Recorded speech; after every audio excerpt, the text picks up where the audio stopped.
여러분, 지금 전 세계 우주 강국들이 발칵 뒤집혔습니다. 이건 말도 안 돼. 한국이 우리를 넘어섰다고?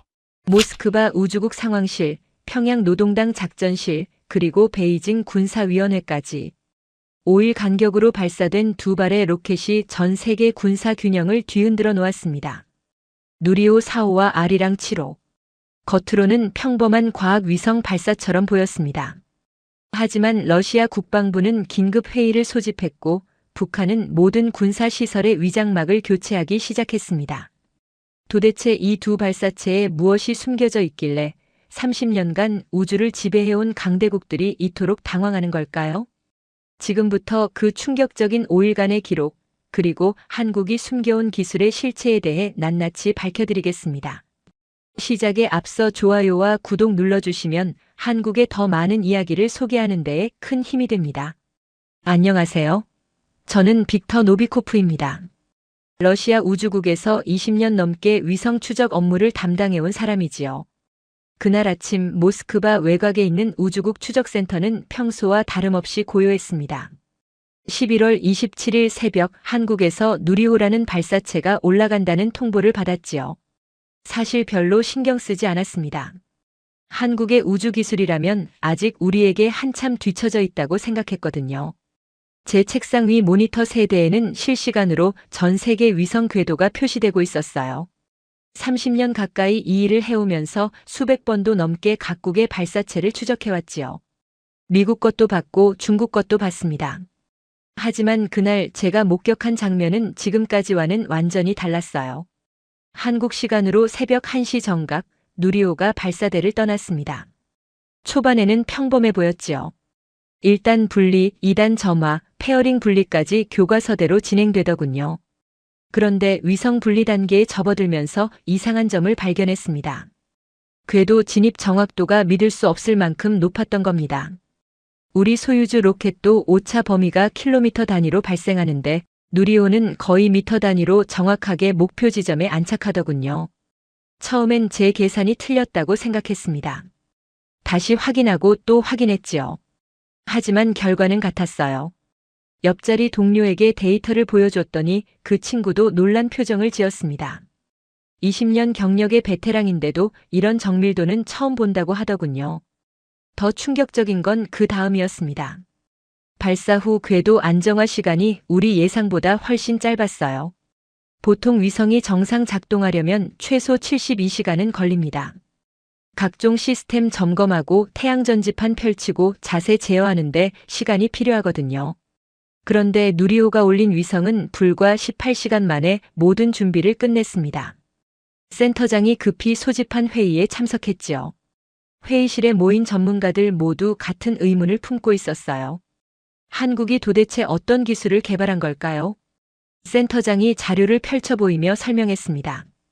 누리호의 엔진 추력 효율이 우리 소유주보다 12%나 높다는 분석 결과였지요.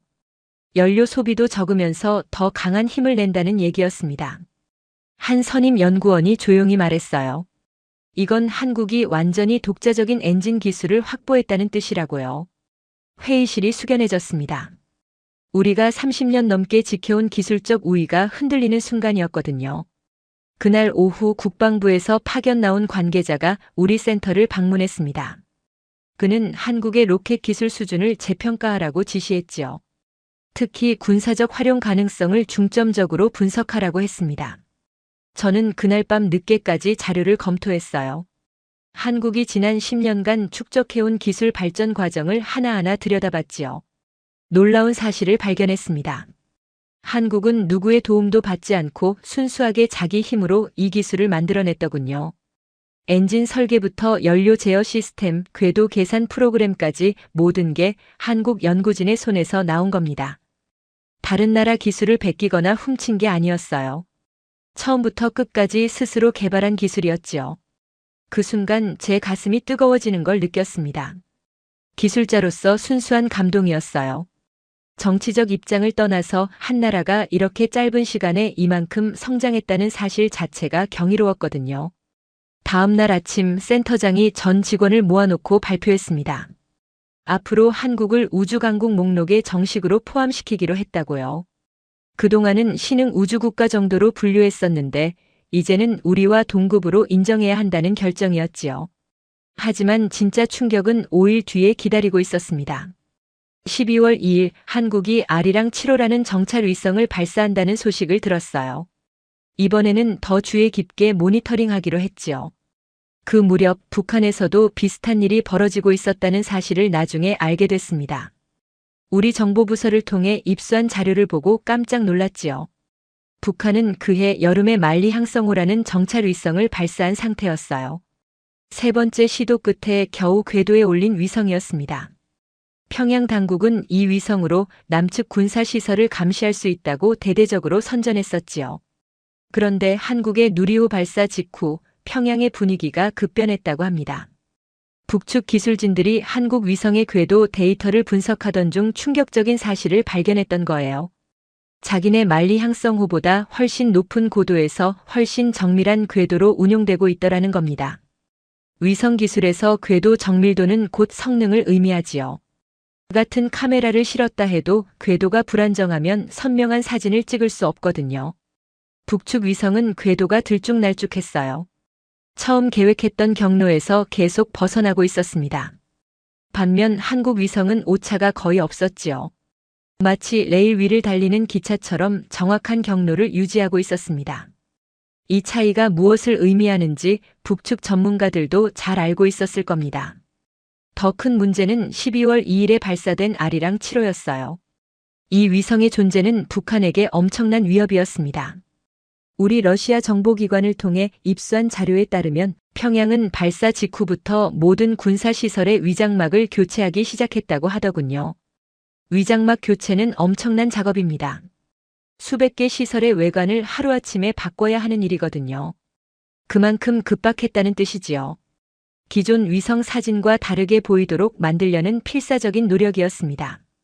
제가 근무하는 센터에서도 아리랑 7호의 성능을 면밀히 추적하고 있었어요. 발사 3일 후부터 이 위성이 촬영한 이미지 샘플들이 국제 학술 채널을 통해 일부 공개되기 시작했습니다. 처음 그 사진들을 봤을 때의 충격을 잊을 수가 없습니다. 해상도가 우리 예상을 훨씬 뛰어넘었어요. 지상의 자동차 한 대가 어떤 차종인지 구분할 수 있을 정도였지요. 건물 옥상의 작은 안테나까지 선명하게 보였습니다. 우리 센터의 영상 분석팀이 긴급히 소집됐어요. 팀장이 스크린에 비교 이미지를 띄웠습니다. 왼쪽은 북한의 만리향성호가 찍은 사진, 오른쪽은 한국의 아리랑 7호가 촬영한 같은 지역 사진이었지요. 차이가 극명했습니다. 북측 사진은 뿌옇고 흐릿했어요. 큰 건물의 윤곽만 겨우 알아볼 수 있는 수준이었지요. 반면 한국 사진은 놀라울 만큼 선명했습니다. 건물 창문 하나하나가 보였고 주차장의 차량 배치까지 확인할 수 있었어요. 한 동료가 계산기를 두드리며 말했습니다. 해상도 차이가 최소 10배는 된다고요. 기술 격차로 따지면 10년 이상 벌어진 거라고 분석했지요. 그날 저녁 국방부 관계자가 또다시 우리 센터를 찾아왔어요. 이번엔 표정이 더 심각했습니다. 그는 북한이 긴급 대책 회의를 연달아 소집하고 있다는 정보를 전해줬지요. 평양 입장에서는 정말 곤혹스러운 상황이었을 겁니다. 막대한 자원을 투입해서 겨우 위성 하나를 궤도에 올렸는데 남측이 훨씬 뛰어난 성능의 위성을 연달아 발사한 거니까요. 더욱이 한국은 이제 독자 발사 능력까지 갖췄습니다. 누리호라는 자체 로켓으로 언제든지 원하는 시기에 위성을 올릴 수 있게 된 거지요. 반면 북한은 여전히 발사 성공률이 낮았어요. 3번 중 1번꼴로 실패하는 수준이었습니다. 우리 센터의 한 선임 분석가가 흥미로운 지적을 했어요. 한국의 기술 발전 속도가 너무 빠르다는 겁니다. 불과 몇 년 전만 해도 한국은 위성을 외국 로켓에 실어보내야 했거든요. 자체 발사 능력이 없었지요. 그런데 짧은 시간에 모든 걸 이뤄냈습니다. 로켓 엔진 개발부터 발사대 건설, 궤도 계산 시스템 구축까지 한꺼번에 완성한 겁니다. 어떤 나라도 이렇게 빠르게 성장한 적이 없었어요. 제가 물었지요. 도대체 한국은 어떻게 이런 발전 속도를 낼 수 있었느냐고요. 그 분석가가 자료를 넘기며 설명했습니다. 한국의 비결은 집중과 협업이었다고 하더군요. 정부 출연 연구소와 민간 기업들이 하나의 목표를 향해 총력을 기울였다는 겁니다. 각자 맡은 부분을 완벽하게 해내고 그걸 하나로 합쳐서 시너지를 만들어낸 거지요. 북한으로서는 따라잡기 어려운 방식이었습니다. 그쪽은 모든 게 폐쇄적으로 진행되거든요. 정보 공유도 제한적이고 실패를 용인하지 않는 분위기 때문에 시행착오를 통한 학습도 어려웠어요. 며칠 후 북한이 중국에 긴급 기술 지원을 요청했다는 소식이 들려왔습니다. 자력으로는 한국을 따라잡을 수 없다고 판단한 것 같았어요. 하지만 중국도 선뜻 나서지 못하는 분위기였지요.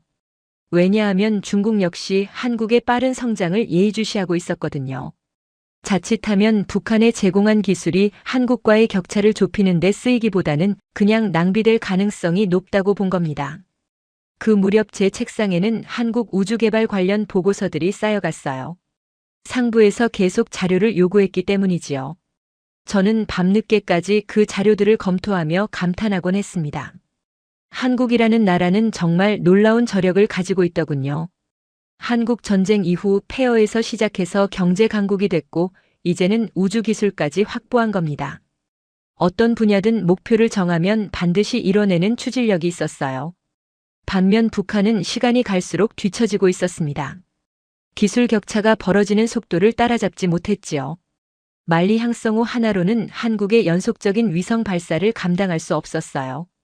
센터장이 어느 날 회의에서 말했습니다. 이제 한반도의 우주기술 균형이 완전히 무너졌다고요. 남북 간 격차가 돌이킬 수 없는 수준까지 벌어졌다는 평가였지요. 저는 그 말에 동의했습니다. 기술이라는 건 한번 격차가 벌어지면 따라잡기가 정말 어렵거든요. 특히 상대방이 계속 발전하고 있을 때는 더더욱 그렇지요. 북한이 위장막을 교체하고 군사시설을 숨기려 애쓰는 동안 한국은 이미 다음 단계를 준비하고 있었을 겁니다. 그게 기술 강국과 그렇지 못한 나라의 차이였어요. 센터로 돌아온 저는 누리호 발사 데이터를 더 깊이 분석하기 시작했습니다. 표면적으로는 성공적인 위성 발사였지만 그 이면에 숨겨진 의미가 훨씬 컸거든요. 가장 먼저 눈에 들어온 건 엔진 기술이었어요. 한국은 75톤급 액체 엔진을 자체 개발했습니다. 이게 얼마나 대단한 일인지 일반인들은 잘 모르실 겁니다. 로켓 엔진은 우주 개발의 핵심입니다. 아무리 위성이 좋아도 궤도까지 실어 나를 수단이 없으면 무용지물이거든요. 그래서 선진국들은 엔진 기술을 철저히 비밀로 관리해왔지요. 우리 러시아도 소유주 엔진 기술을 수십 년간 독점해왔습니다. 다른 나라에 팔긴 했지만 핵심 설계 도면은 절대 넘겨주지 않았어요.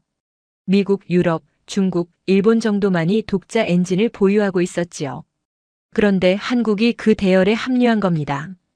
그것도 누구의 도움 없이 순수하게 자체 기술로요.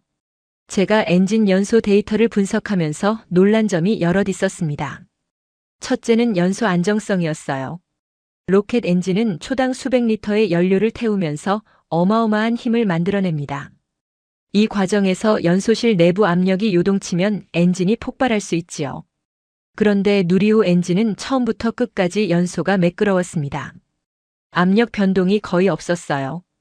이건 수십 번의 시험을 거쳐 완벽하게 다듬어진 설계라는 증거였지요. 둘째는 추력 제어 능력이었습니다. 로켓은 발사 과정에서 계속 가벼워지거든요. 연료를 태우니까요. 그래서 엔진 출력을 단계별로 조절해야 합니다. 너무 세면 구조물이 못 견디고 너무 약하면 궤도에 못 올라가지요. 누리호는 이 조절을 아주 정교하게 해냈어요. 마치 수십 년 경험을 쌓은 베테랑의 솜씨 같았습니다. 사실 한국은 이제 막 독자 발사에 성공한 나라인데도 말이에요. 센터의 추진 시스템 전문가에게 물어봤습니다. 어떻게 이게 가능하냐고요? 그가 설명하더군요. 한국은 실패를 두려워하지 않았다는 겁니다. 누리호 1호, 2호, 3호 발사에서 겪은 모든 문제를 철저히 분석하고 개선했다고 하더군요. 한 번 실패할 때마다 수백 가지 데이터를 모았고 그걸 바탕으로 설계를 계속 발전시켰다는 거예요. 우리 러시아는 소련 시절부터 쌓아온 경험이 있습니다. 그래서 안정적이지만 동시에 변화가 느린 편이에요. 검증된 방식을 고수하는 경향이 있지요. 반면 한국은 달랐습니다.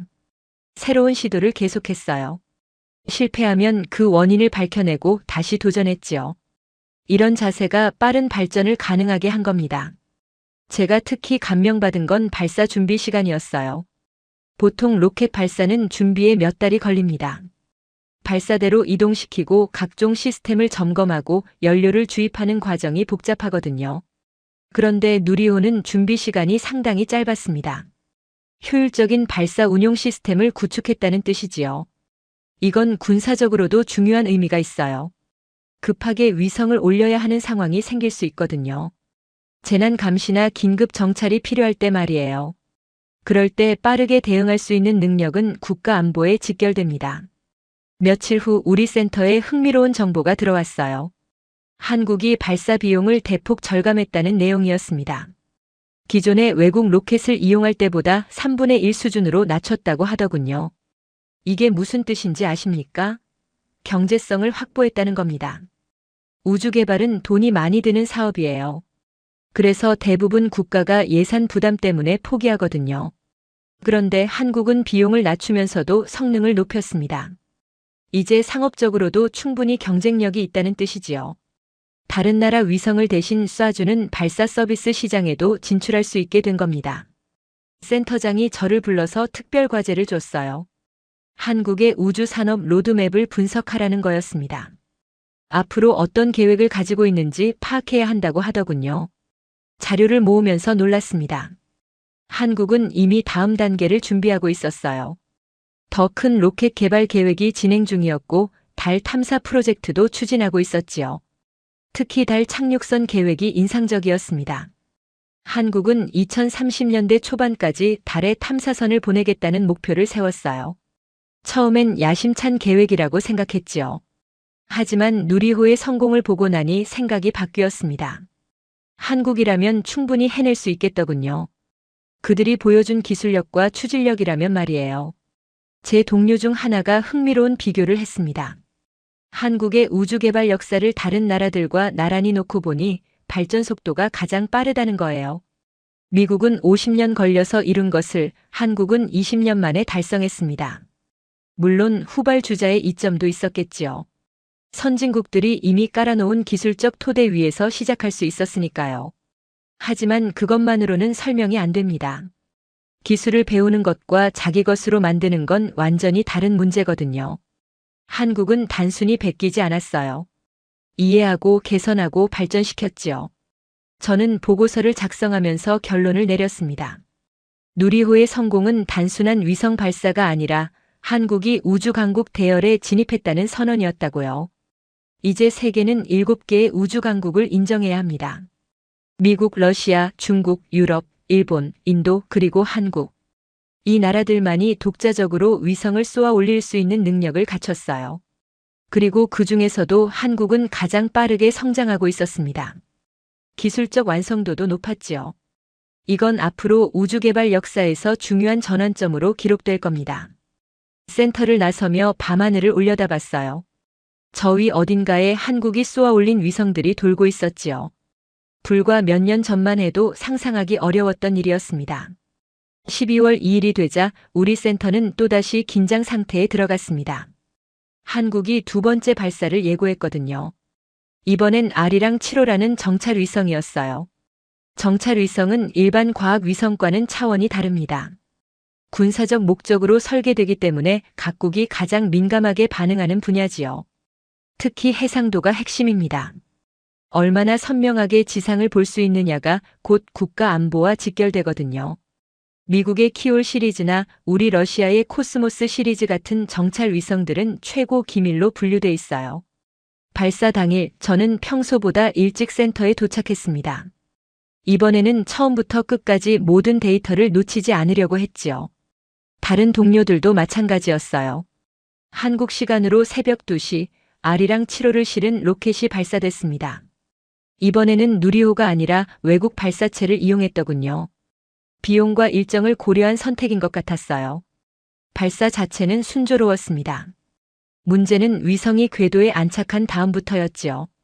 통상적으로 정찰 위성은 발사 후 며칠간 시스템 점검 기간을 갖습니다.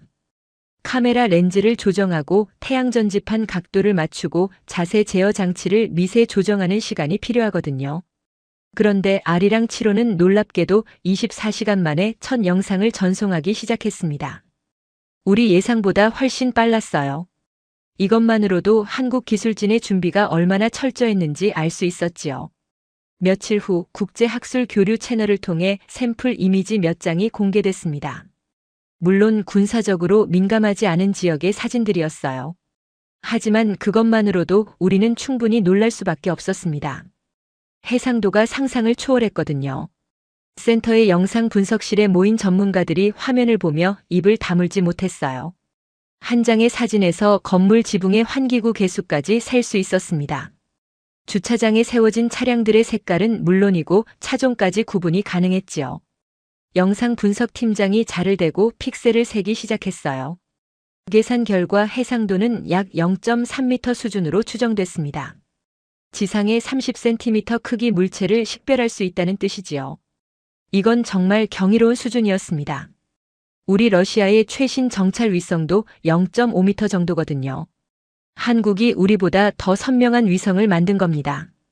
한 선임 연구원이 과거 자료를 뒤적이더니 비교 분석 자료를 만들었어요.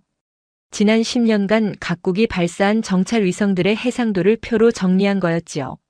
미국이 최상위권이었고 그 다음이 우리 러시아와 중국이었습니다. 유럽과 일본이 그 뒤를 이었지요. 그런데 이제 한국이 이 순위에서 상위권으로 올라선 겁니다. 센터장이 긴급 회의를 소집했어요. 회의실에 모인 간부들은 모두 심각한 표정이었습니다. 한 참모가 말했지요. 이제 우리 군사시설도 한국 위성으로부터 자유롭지 못하다고요. 물론 한국이 러시아를 적대시할 이유는 없습니다. 우리는 우방 관계를 유지하고 있으니까요. 하지만 군사 전문가들은 늘 최악의 시나리오를 고려해야 하거든요. 더 큰 문제는 기술 유출 가능성이었어요. 한국이 이 정도 수준의 위성을 만들 수 있다면 다른 나라에 수출할 수도 있다는 겁니다. 그렇게 되면 우리가 통제해온 정찰 기술의 확산을 막기 어려워지지요. 회의가 끝난 후 저는 개인적으로 더 깊이 분석해 보기로 했습니다. 한국이 어떻게 이런 고해상도를 달성했는지 궁금했거든요. 자료를 조사하면서 몇 가지 핵심 요소를 발견했어요. 첫째는 렌즈 기술이었습니다. 한국은 독자적인 광학 렌즈를 개발했더군요. 우주 환경에서 온도 변화가 심한데도 초점을 유지할 수 있는 특수 렌즈였어요. 둘째는 영상 처리 알고리즘이었습니다. 아무리 좋은 렌즈로 찍어도 대기의 흔들림 때문에 선명도가 떨어질 수 있거든요. 한국은 이를 보정하는 소프트웨어를 개발했다고 하더군요. 셋째는 위성 자세 제어 기술이었어요. 사진을 찍는 순간 위성이 조금이라도 흔들리면 이미지가 번집니다. 한국 위성은 아주 정밀한 자세 제어 장치를 갖추고 있었지요. 이 세 가지 기술을 모두 독자 개발했다는 게 놀라웠습니다. 보통은 한두 가지는 외국에서 사오거든요. 하지만 한국은 모든 걸 스스로 만들었어요. 며칠 후 한국 측에서 추가 샘플 이미지들을 공개했습니다. 이번엔 다양한 환경에서 촬영한 사진들이었어요. 사막, 산악, 도심, 해안가 등등. 모든 환경에서 일정한 화질을 유지하더군요. 이건 위성의 안정성을 보여주는 증거였습니다. 어떤 조건에서도 제 성능을 발휘할 수 있다는 뜻이지요. 특히 야간 촬영 능력이 인상적이었습니다.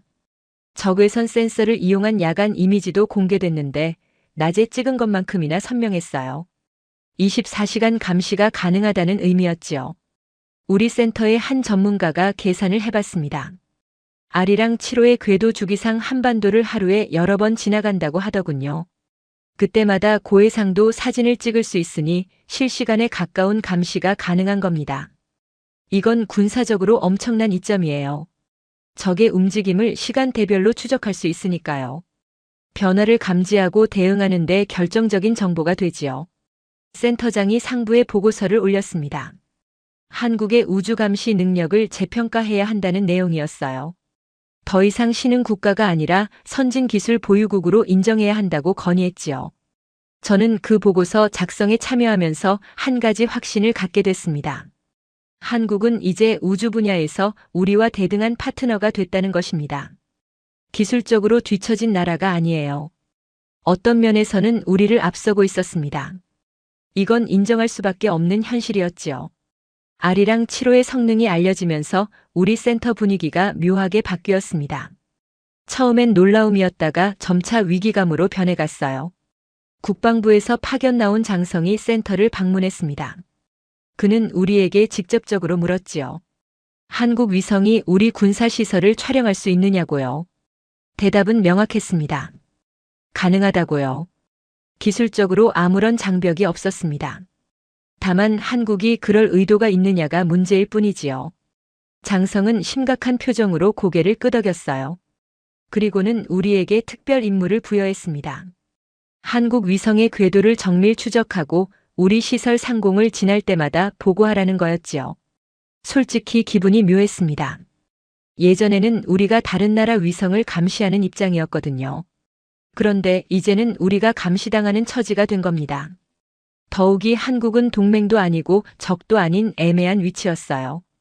경제적으로는 협력 관계지만 군사적으로는 서로 다른 진영에 속해 있었지요. 며칠간 추적한 결과를 정리했습니다. 아리랑 7호는 정확히 계산된 궤도를 따라 움직이고 있었어요.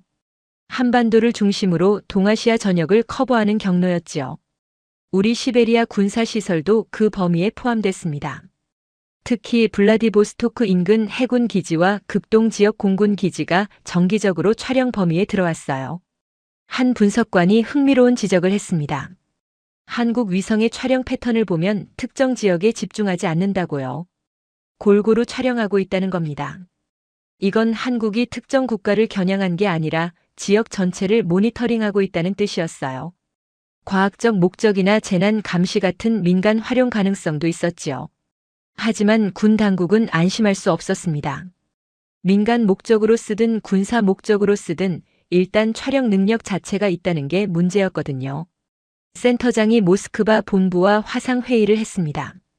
화면 너머 국방부 고위 관계자들이 보였어요. 그들은 우리에게 대응책을 마련하라고 지시했습니다.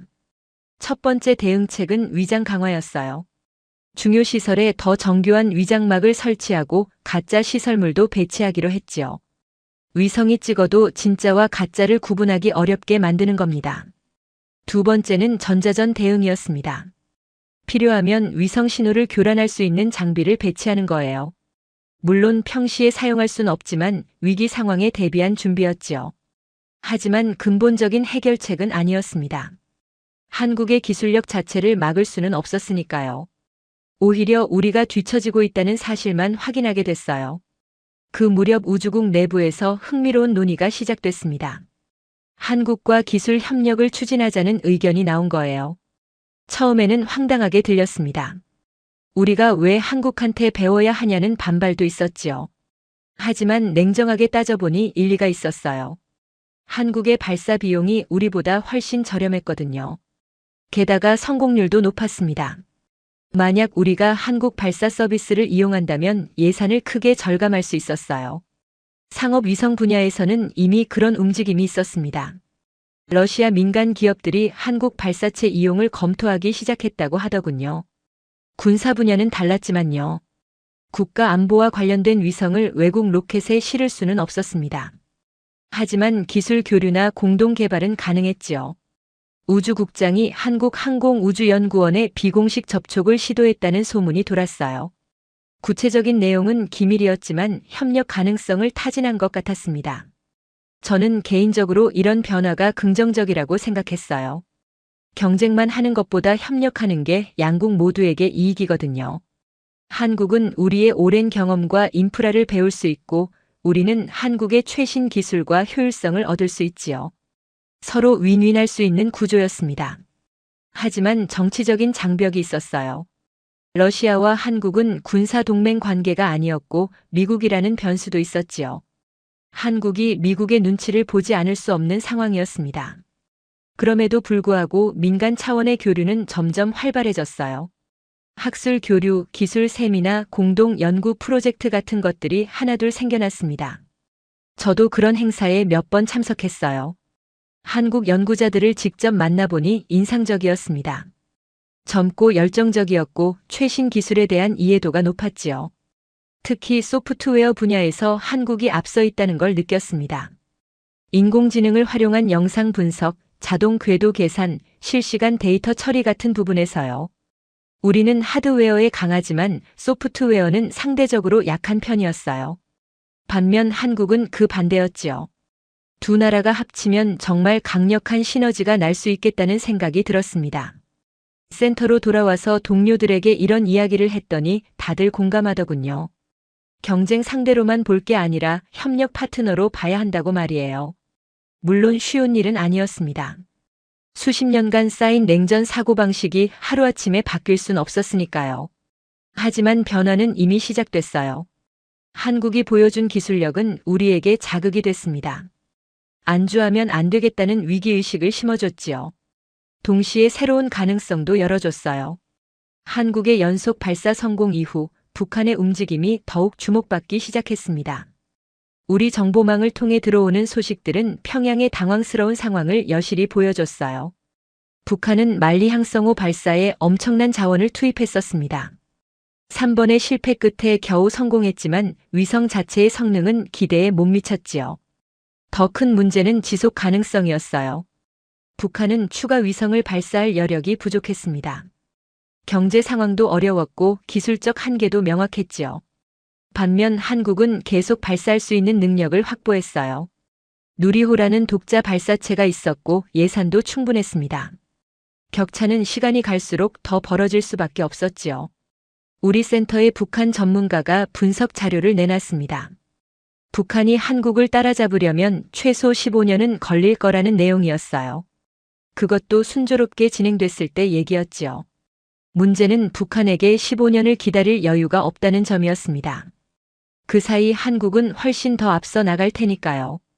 결국 격차는 영원히 좁혀지지 않을 가능성이 높았어요. 평양은 이런 상황을 타개하기 위해 여러 방안을 모색했다고 합니다.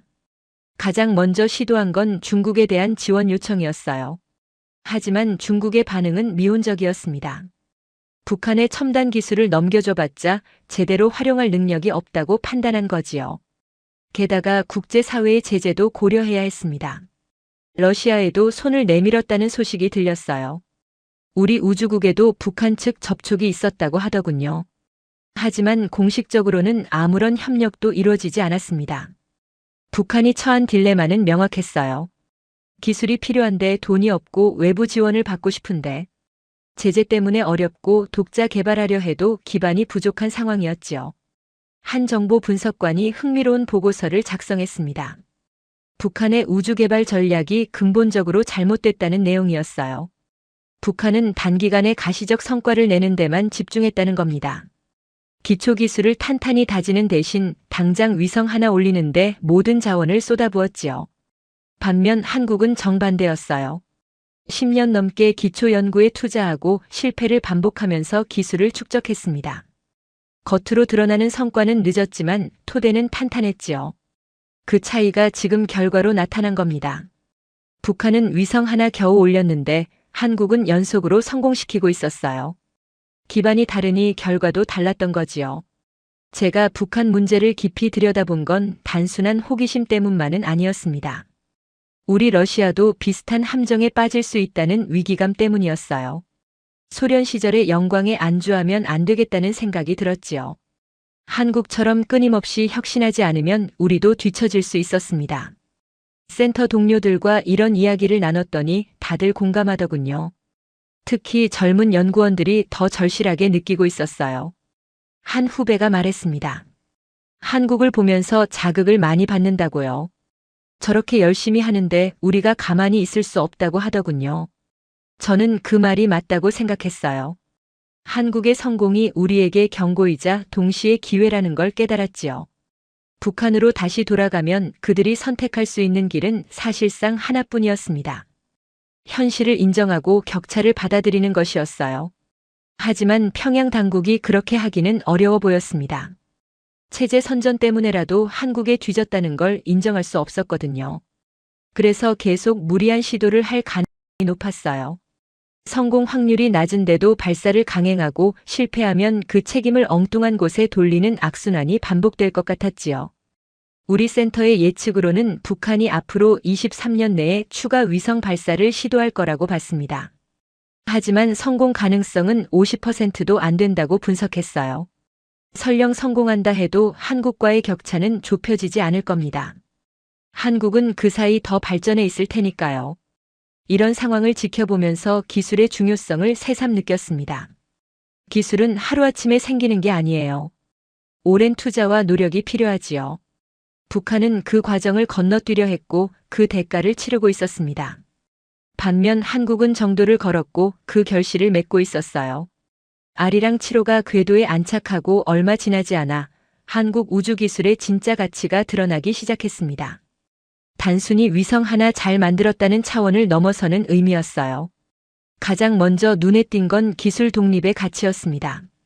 한국은 이제 누구의 허락도 필요 없이 자기가 원하는 시기에 위성을 올릴 수 있게 됐지요. 예전에는 외국 발사체를 예약해야 했어요. 몇 년씩 기다려야 하는 경우도 있었습니다. 급하게 위성이 필요해도 어쩔 수 없이 순서를 기다려야 했지요. 하지만 이제는 다릅니다. 누리호가 있으니 자체 일정으로 발사할 수 있어요. 이게 얼마나 큰 장점인지 일반인들은 잘 모를 겁니다. 재난이 발생했을 때를 생각해 보세요. 긴급하게 피해 지역을 관측해야 하는데 외국 위성 사진을 구매하려면 시간도 걸리고 비용도 많이 듭니다. 하지만 자체 위성이 있으면 즉시 촬영해서 분석할 수 있지요. 구조 활동에 결정적인 도움이 될 수 있어요. 군사적으로는 더 중요합니다. 안보 위협 상황에서 실시간 정보가 필요한데 이걸 외국에 의존한다면 주권 문제가 생기거든요. 한국은 이제 그런 걱정에서 벗어났습니다. 완전한 기술 자립을 이룬 거지요. 우리 센터에서 한국의 경제적 파급 효과도 분석해봤어요. 결과는 놀라웠습니다. 우주 산업이 만들어내는 부가가치가 어마어마했어요. 로켓 제작, 위성 개발, 지상 관제 시스템 구축 등 전 과정에 수많은 기업들이 참여했지요. 일자리도 많이 생겼습니다. 고급 기술 인력이 필요한 분야라 젊은이들에게 좋은 기회가 됐어요. 한국 대학들의 항공우주공학과 지원율이 크게 올랐다고 하더군요. 더 중요한 건 기술 파급 효과였습니다. 우주 개발 과정에서 개발된 기술들이 다른 산업으로 퍼져나가고 있었어요. 예를 들어 로켓 엔진의 정밀 제어 기술은 자동차 엔진에도 응용될 수 있습니다. 위성 통신 기술은 5세대 이동통신에 활용되지요. 한 산업이 발전하면 연관 산업도 함께 성장하는 겁니다. 한국이 지금 그런 선순환 구조를 만들어가고 있었어요. 국제 우주 시장에서도 한국의 위상이 달라졌습니다. 발사 성공 직후부터 여러 나라에서 문의가 들어오기 시작했다고 들었어요. 동남아시아 국가들이 특히 관심을 보였습니다. 자체 위성은 있는데 발사 수단이 없는 나라들이 많거든요. 그들에게 한국은 좋은 선택지가 됐어요.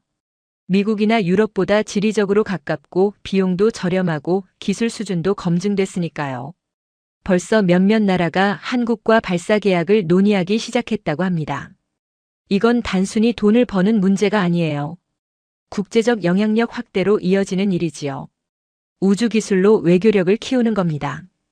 저는 이런 변화를 보면서 한국이라는 나라가 정말 대단하다고 느꼈습니다. 70년 전만 해도 전쟁으로 폐허가 됐던 나라가 이제 우주 강국이 됐으니까요. 어떻게 이게 가능했을까요? 저는 몇 가지 요인을 분석해 봤어요. 첫째는 교육이었습니다. 한국은 교육에 엄청나게 투자했어요. 우수한 인재들을 양성하고 해외 유학도 적극 지원했지요. 그렇게 키운 인재들이 돌아와서 기술을 발전시켰습니다. 단순히 배운 걸 따라 하는 게 아니라 더 발전시켜서 새로운 걸 만들어냈어요. 둘째는 실패를 용인하는 문화였습니다. 누리호도 처음엔 실패했지요. 하지만 한국은 포기하지 않았어요. 원인을 분석하고 개선해서 다시 도전했습니다. 이게 쉬운 일이 아닙니다. 실패하면 비난받기 쉬운데 한국은 그걸 학습의 기회로 봤어요. 이런 자세가 결국 성공으로 이어진 겁니다. 셋째는 장기적 비전이었습니다. 한국 정부는 20년, 30년 앞을 내다보고 투자했어요. 당장 성과가 안 나와도 꾸준히 지원을 이어갔지요. 정치적 이해관계를 넘어서 국가 100년 대계로 본 겁니다. 이런 일관성이 오늘의 성과를 만들었어요. 발사 직후 우리 센터에서는 한국을 주요 감시 대상 국가 목록에 추가했습니다. 하지만 이건 부정적인 의미가 아니었어요.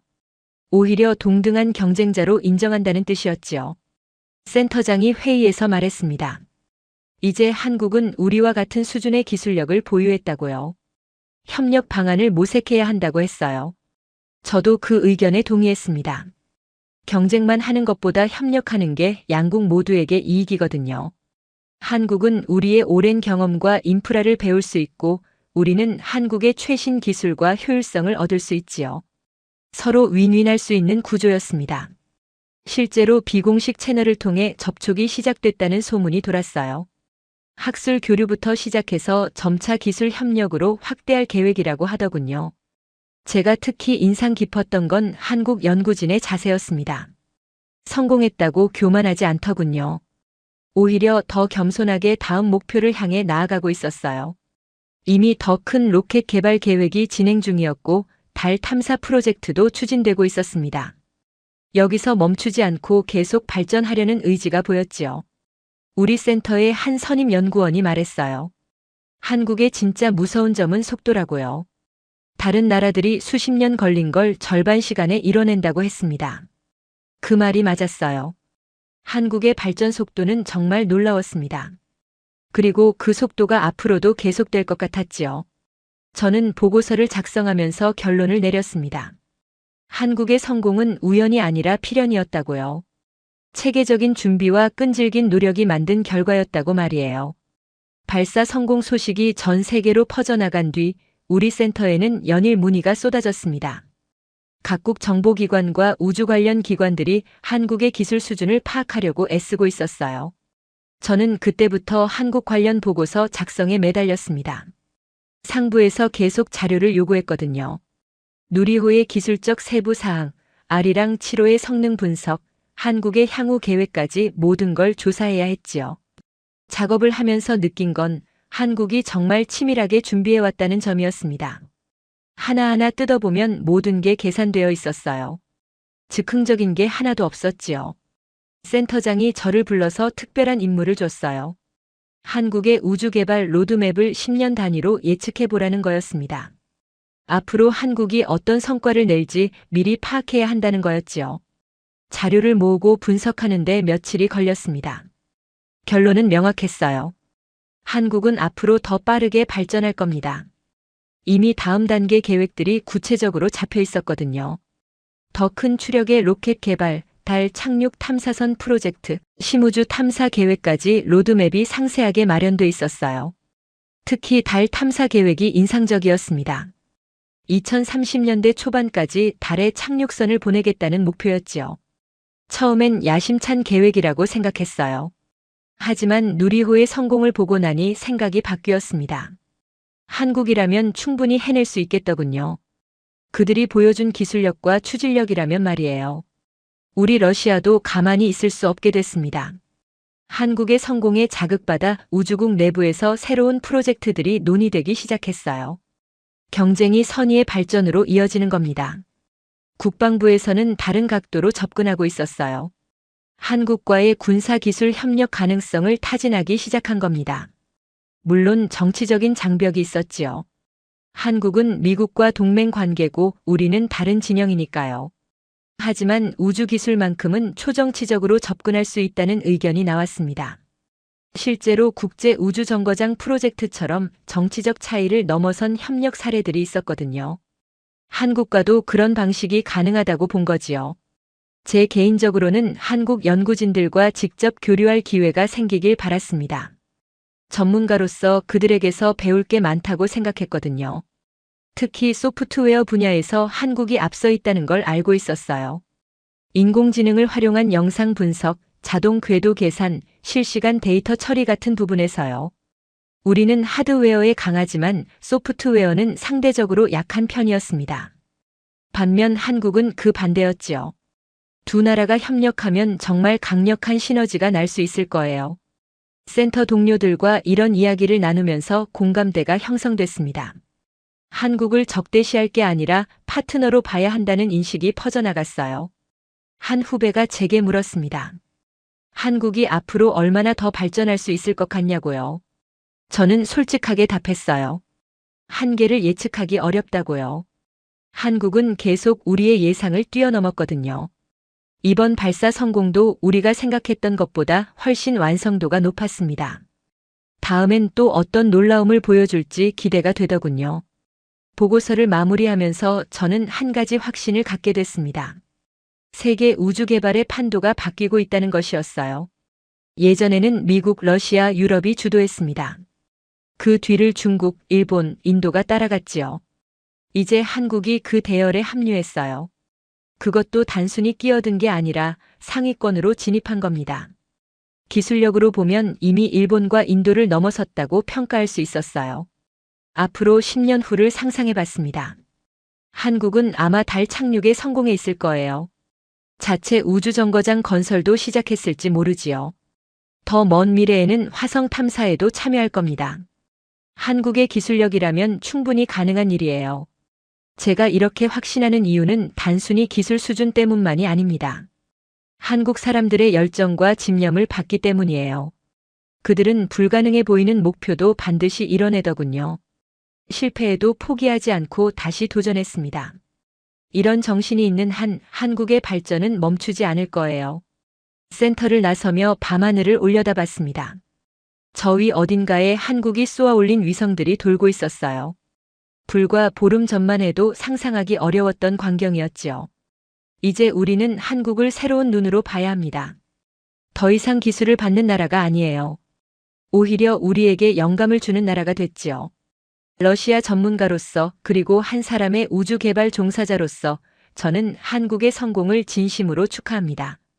여러분이 이룬 성과는 정말 자랑스러운 일이에요. 이 성공이 단지 시작에 불과하다는 걸 저는 알고 있습니다. 앞으로 한국은 더 큰 성과들을 이뤄낼 거예요. 그 여정을 지켜보는 게 기대됩니다.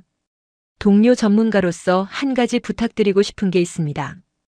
이 성과에 만족하지 말고 계속 도전하시길 바랍니다.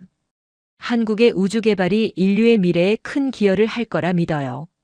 그리고 언젠가 기회가 된다면 우리 러시아와도 협력할 수 있기를 희망합니다. 정치적 차이를 넘어서 과학기술로 함께 발전하는 날이 오길 바라요. 대한민국 정말 대단한 나라입니다. 여러분의 앞날에 축복이 가득하길 기원합니다. 오늘 사연은 여기까지입니다. 러시아 우주국 전문가가 목격한 한국의 놀라운 우주기술 도약 스토리 어떠셨나요? 사연의 주인공에게 응원의 댓글을 남겨주세요. 지금까지 감동정거장에서 사연 전해드렸습니다. 사연이 마음에 드셨다면 좋아요와 구독 부탁드립니다. 시청해주셔서 감사합니다.